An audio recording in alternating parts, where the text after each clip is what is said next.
Voilà, okay. Super.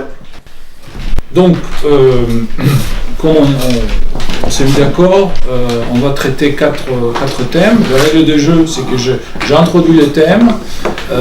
Chacun va faire présenter son argument. Je vais relancer, etc. Mais vous pouvez aussi vous interpeller les uns les autres. Oui, et on arrête au premier 100.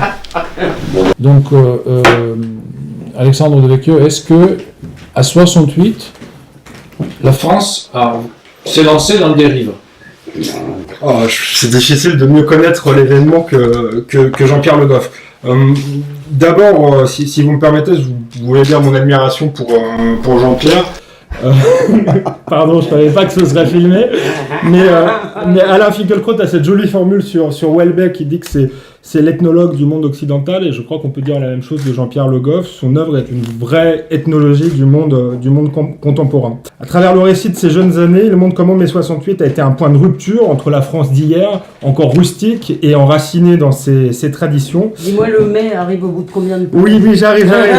J'ai fait mon Finkielkraut là. Et celle de l'automobile et des yéyés, mais aussi du consumérisme triomphant.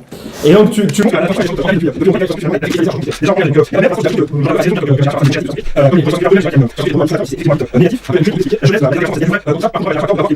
le politologue bulgare Ivan Krastev expliquait que par exemple à l'Est mai 68 a été, si on reprend le printemps de Prague, etc., un combat pour la souveraineté des nations, et à l'Ouest, c'est plutôt un combat pour la souveraineté des individus. Excuse-moi, je vais t'arrêter parce que sinon tu vas nous lire tes notes et tu vas pas répondre aux questions. Si, je réponds, j'arrive. Il y a une question que je vais reformuler quand même pour que tu répondes.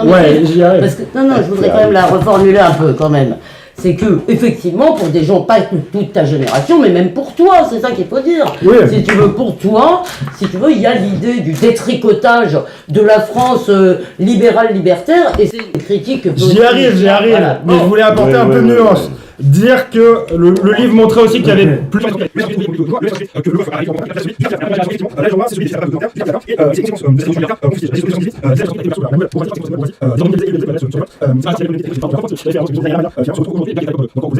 Emmanuel Macron.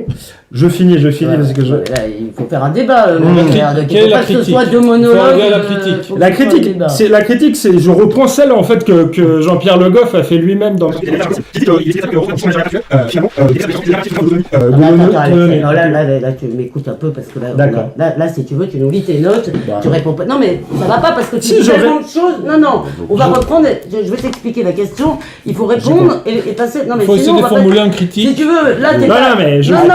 Non, là, tu nous lis tes notes que je vais te choper parce que ça va pas. Bon, d'accord. Vas-y, 2 secondes. Parce que t'as pas répondu. La question est, il y a une critique. Non, mais. La critique est porte sur. Non, laisse-moi finir ma question, sinon tu répondras jamais. C'est-à-dire, il y a une critique de mai 68 qui est en gros celle qu'a décrite Guil, le détricotage de la France. Cette critique va de Zemmour à Sarkozy, à Michéa, à toi. Est-ce que, je veux dire, tu assumes cette critique complètement sans nous faire l'exégèse de l'œuvre de qu'il va lui-même répondre? J'étais plus dans son exégèse, je disais que ça avait été le berceau de la nouvelle bourgeoisie mondialisée, qu'il y avait une idéologie...